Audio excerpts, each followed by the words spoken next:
વડોદરા શહેરમાં લો કરલો બાદ એવા ભ્રમમાં રહેતા બુટલેગરે દિન દહાડે દારૂની હેરાફેરી કરવાની હિંમત કરી હતી।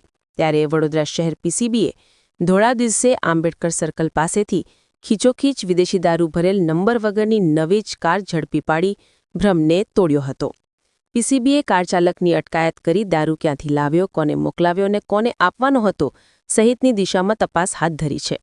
હવે તો જનતા કહી રહી છે કે ગુજરાતના એક ધારાસભ્ય જાહેરમાં કહી રહ્યા હતા કે જિગ્નેશભાઈ ધારાસભ્યોની વાત સાચી વિશેની વાત કંઈ ના કંઈ સાચી હોય તેવું દેખાઈ રહ્યું છે। કંઈ ના કંઈ વડોદરા શહેરમાં વિદેશી દારૂ મંગાવનાર બુટલેગરો બેફામ બન્યા હોય તેવી પરિસ્થિતિ હોય તેવું દેખાઈ રહ્યું છે। હાલમાં પીસીબીની સારી કામગીરીના લીધે આ વિદેશી દારૂનો જથ્થો ઝડપી પાડવામાં આવ્યો।